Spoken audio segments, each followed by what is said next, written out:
Enséñame, Señor, tu palabra cada día, hazme entender tus misterios, tu revelación, porque tus mandamientos hoy son el gozo de mi corazón. Dame, Señor, tu palabra cada día, hazme entender tus misterios, tu revelación, porque tus mandamientos hoy son el gozo de mi corazón. Como ya dijimos, comenzamos hoy nuestro estudio del quinto libro de Moisés llamado Deuteronomio. Al llegar al libro de Deuteronomio debemos recordarle, amigo oyente, que este es el último libro del Pentateuco. Los primeros 5 libros de la Biblia fueron escritos por Moisés y constituyen lo que se llama el Pentateuco. Estos libros son Génesis, Éxodo, Levítico, Números y Deuteronomio. Ahora, la palabra deutero significa dos o segundo, y nomión significa la ley. Por tanto, la palabra Deuteronomio significa la segunda ley. Ahora, no debemos inferir que es una repetición de la ley como fue dada a Moisés allá en el monte Sinaí. Esto es más que una repetición. Es otro ejemplo de la ley de repetición, como ya lo hemos visto en la Escritura. El Espíritu de Dios tiene su método de decir algo en forma de bosquejo, y luego vuelve y pone énfasis sobre una porción notable de lo que ha dicho. Este es un método de énfasis. Es el método que Dios usa para llamar nuestra atención particular al respecto. Las leyes específicas que necesitaban énfasis se repiten y son tratadas detalladamente. Por ejemplo, encontramos los 10 mandamientos en el capítulo 5. Así pues, Deuteronomio es un comentario sobre la ley mosaica. Veamos ahora algo sobre el escritor. Moisés es el autor de Deuteronomio. Moisés, el hombre que conoció a Dios y con el cual Dios habló cara a cara. Los hijos de Israel vieron las obras de Dios, pero no le conocían a él. Moisés sí conoció sus caminos. Nos dice el Salmo 103, versículo 7, sus caminos notificó a Moisés y a los hijos de Israel sus obras. Deuteronomio es, pues, el resultado de este conocimiento íntimo, además de la experiencia de los 40 años en el desierto. Veamos ahora cuál es el propósito de este libro de Deuteronomio. Deuteronomio es el libro de experiencia y obediencia. Se ha añadido algo nuevo. Es la ley interpretada a la luz de 38 años de experiencia en el desierto. Dios les dio la ley en el monte de Sinaí. Ahora, ¿cómo les fue a ellos con esa ley? Bueno, han tenido 39 años de experiencia y han surgido nuevos problemas. Estos problemas no fueron abarcados específicamente por la ley. Vimos en nuestro estudio del libro de Números que las hijas de Zelofead, por ejemplo, habían llegado a Moisés y le habían dicho que su padre no tenía hijos varones vivos. Toda la familia consistía de 5 muchachas. Ahora, la ley dice que un hijo varón es quien debía heredar la tierra. Y por tanto, le preguntaron si ellas tenían derecho de herencia o si la tierra dejaría de ser de la familia de su padre y así ellas la perderían. Por tanto, tuvo que haber una interpretación de la ley. Y la interpretación fue que las mujeres, las que eran herederas, debían heredar la tierra justamente como los hombres. Ahora, una nueva generación se había levantado y era poco conocedora de las experiencias del monte Sinaí. Necesitaban dirigir su atención a la ley e interpretarla a la luz de 38 años de experiencia. Vamos a encontrar un énfasis especial aquí en este libro.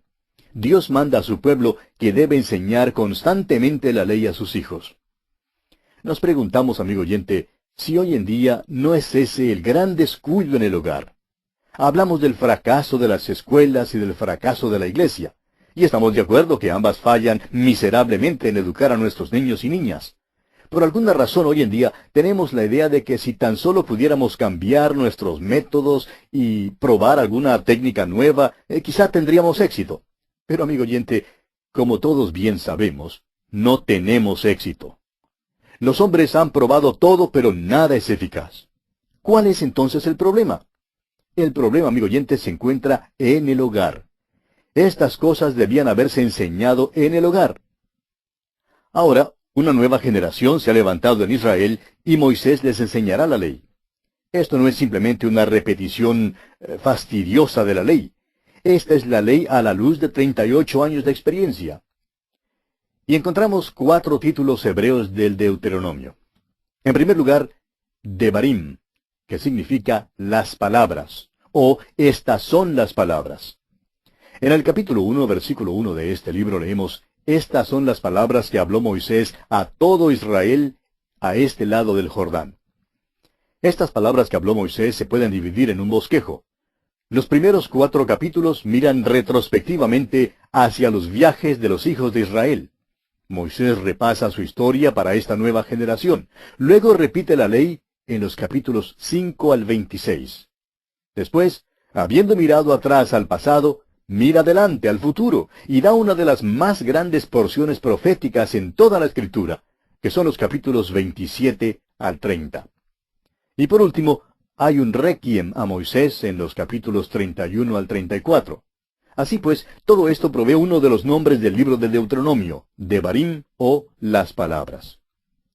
En segundo lugar, o el segundo título es el Kith, o sea, quinto libro de la ley. Esto es escocés. El tercer título es el libro de reproches. Y el cuarto título es la reiteración de la ley. El tema de este libro es el amor y la obediencia. Es posible que les venga como sorpresa a algunos pensar que el amor existía en aquel entonces. Este libro enseña al hombre a amar y a obedecer a Dios. Habla acerca del amor y la obediencia en muchos versículos. Se menciona, por ejemplo, el amor de Dios en el capítulo 4, versículo 37. También en el capítulo 7, versículos 7 y 8, y en el capítulo 23, versículo 5. Se menciona el obedecer a Dios en el capítulo 4, versículo 37. También en el capítulo 11, versículos 26 al 28. Y en el capítulo 30, versículos 8 al 20. Ahora, del amor para Dios se habla en el capítulo 6, versículos 4 y 5. En el capítulo 30, versículo 6, y en los capítulos 16 y 20. La palabra amor aparece 22 veces y obedecer aparece 10 veces. El móvil de la obediencia es el amor, amigo oyente. El Señor Jesús no trataba de enseñar algo nuevecito.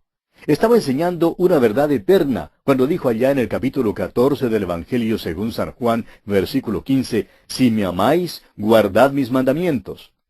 El verdadero móvil de la obediencia se declara en el capítulo 6 de este libro de Deuteronomio, versículos 4 y 5, donde dice, Oye Israel, Jehová nuestro Dios, Jehová uno es.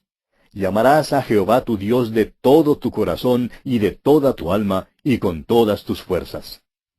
El amor del hombre para Dios es el móvil de su obediencia. Este no es un evangelio, pero su gran principio se encuentra aquí. Esto nos ayudará a conseguir una perspectiva justa de la ley. Vamos a entender una cosa, la ley es buena. Alguien dirá que en los programas ponemos tanto énfasis en el hecho de que somos salvos por la gracia. No podemos ser salvos por la ley. Amigo oyente, en realidad ponemos énfasis sobre eso. Y una vez más, insistimos en que Dios no puede salvarnos por la ley. ¿Cómo podemos decir entonces que la ley es buena? La ley es buena, amigo oyente. La dificultad está en usted y en mí. Ahí es donde se encuentra la dificultad. El principio del amor y la obediencia es la senda de la bendición. Es también la respuesta a aquellos que no hayan amor en el Antiguo Testamento. El amor, amigo oyente, sí se encuentra en el Antiguo Testamento y la ley también se encuentra en el Nuevo Testamento. Moisés les suplica que obedezcan. Debían obedecer porque Israel pertenecía a Dios. Dios les amaba y quería guardarles y prosperarles. Debían entonces manifestar a Dios su agradecimiento. Dios nos ha dado leyes porque nos ama, amigo oyente. Sus leyes son eternas y gran bendición resulta al guardar esas leyes. La dificultad, amigo oyente, está en el corazón humano. Una nueva generación había llegado al otro lado del río Jordán, como lo vemos en el capítulo 1, versículo 5. Les queda un mes antes de entrar en la tierra prometida, de acuerdo al versículo 3 del mismo capítulo 1. Aquellos de la generación que habían salido de Egipto ya habían muerto y sus huesos se desintegraban bajo los cielos del desierto a causa de su incredulidad y desobediencia. Habían violado la ley de Dios por sus pecados de comisión. Habían demostrado su falta de fe en Dios por los pecados de omisión. La incredulidad, amigo oyente, es pecado. No es que la ley sea mala, amigo oyente, sino que la carne es débil. El apóstol Pablo nos dice en su carta a los Romanos capítulo 8, versículo 3, porque lo que era imposible para la ley, por cuanto era débil por la carne, Dios, enviando a su Hijo en semejanza de carne de pecado, y a causa del pecado, condenó al pecado en la carne. Es la carne la que es mala. Esa es la razón por la cual Dios debe tener una base totalmente diferente para salvarnos. Vamos a entender, pues, que la ley es buena, amigo oyente. Hoy en día hay muchos que creen que debemos acabar con las leyes, pero se equivocan por completo. Moisés da a esta nueva generación las instrucciones finales del Señor antes de que ceda, al morir, el liderazgo de la nación.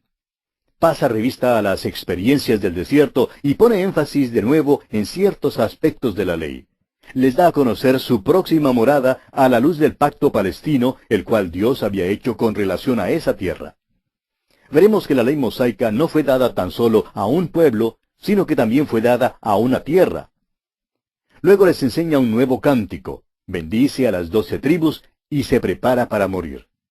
Un requiem a Moisés concluye este libro de Deuteronomio. Ahora esta nueva generación era poco conocedora de las experiencias del monte Sinaí. Necesitaban tomar nota de la ley. Necesitaban una interpretación a la luz de las experiencias pasadas. La necesitaban para su futura morada en esa tierra prometida. Ahora el libro de Deuteronomio ha sido el centro de ataque de los críticos.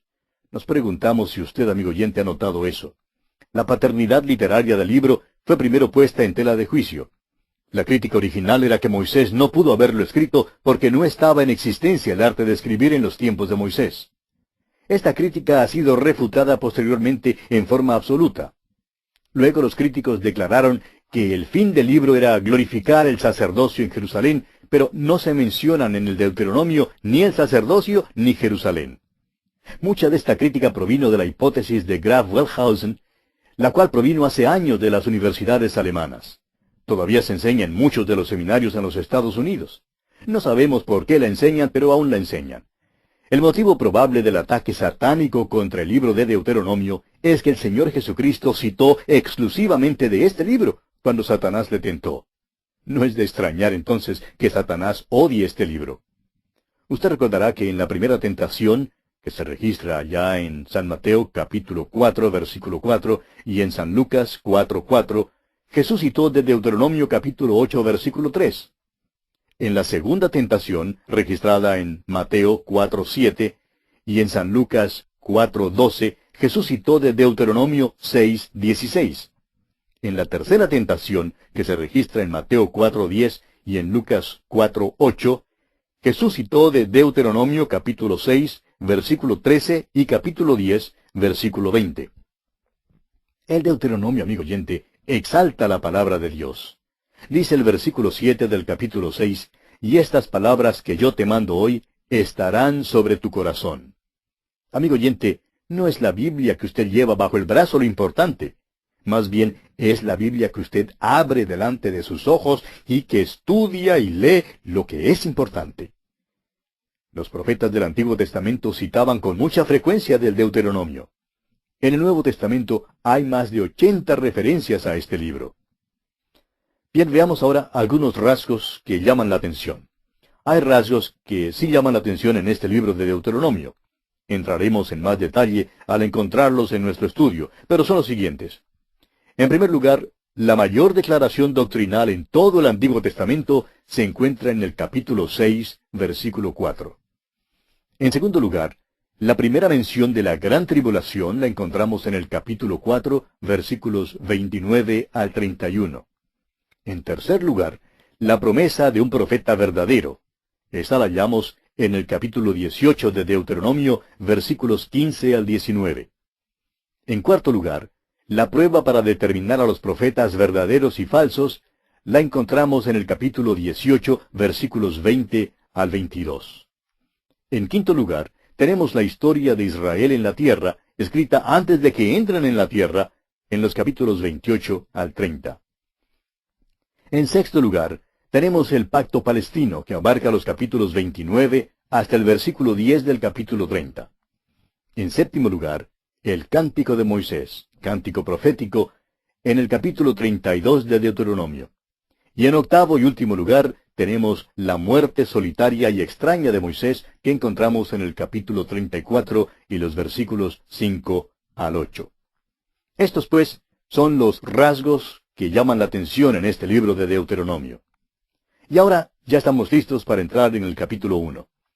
Es importante notar aquí que los primeros 4 capítulos de este libro dan una mirada retrospectiva a las jornadas de los hijos de Israel. En realidad, estos 4 capítulos constituyen el primer discurso que fue dado por Moisés. Este discurso se extiende desde el capítulo 1, versículo 6, hasta el capítulo 4, versículo 40. Moisés está recordando su historia pasada. Comencemos pues leyendo el primer versículo de este capítulo 1 de Deuteronomio. Estas son las palabras que habló Moisés a todo Israel, a este lado del Jordán en el desierto, en el Arabá, frente al Mar Rojo, entre Parán, Tofel, Labán, Aserot y Disaab. Desde ese monte le es posible a uno ver la ciudad de Jerusalén. Ahora lo que se ve hoy no parece ser una tierra prometida de ninguna manera. Se ve más bien como un desierto, y esto revela lo que ha pasado a través de los siglos en esa tierra. Cuando Moisés la miró, creemos que vio una tierra floreciente y buena. Pero hoy en día es un desierto. Leamos ahora el versículo 2 de este capítulo 1 de Deuteronomio. 11 jornadas hay desde Horeb, camino del monte de Seir, hasta Cades Barnea. El monte Sinaí está en Horeb. Era una jornada de unos 11 días desde Horeb hasta Cades Barnea. Esta era la entrada a la tierra prometida. Ahora Israel pasó 38 años peregrinando, cuando debía haber pasado solamente 11 días para entrar en la tierra prometida. Ahora, ¿por qué ocurrió esto? Por causa de su incredulidad, amigo oyente. Su marcha fue cambiada en peregrinación y llegaron a ser simplemente extranjeros y peregrinos en ese desierto. Este es el resultado triste. ¿Por qué fue así? Porque eran tardos para aprender, se desviaron a causa de su incredulidad. Y nosotros también somos tardos para aprender, amigo oyente. Creemos que nos caracterizaríamos al decir que no somos tan prestos para aprender. La verdad es que tenemos los coeficientes intelectuales muy bajos, espiritualmente hablando. Bien, leamos ahora el versículo 3. Y aconteció que a los 40 años, en el mes 11, el primero del mes, Moisés habló a los hijos de Israel conforme a todas las cosas que Jehová le había mandado acerca de ellos. Al final de su tiempo de peregrinación, Moisés les da su discurso, su primer discurso. Sus palabras fueron dadas verbalmente y luego más tarde fueron escritas. En los tiempos pasados, los críticos encontraban culpa en esto, diciendo que en los tiempos de Moisés no existía el arte de escribir. Pero ahora se ha descubierto que el arte de escribir existía mucho antes de Moisés. Ahora Moisés fue el vocero que dio el discurso y sin embargo deja en claro que estas palabras le fueron dadas por el Señor mismo. Enséñame, Señor, tu palabra cada día, hazme entender tus misterios, tu revelación, porque tus mandamientos hoy son el gozo de mi corazón. Dame, Señor, tu palabra cada día, hazme entender tus misterios, tu revelación, porque tus mandamientos hoy son el gozo de mi corazón.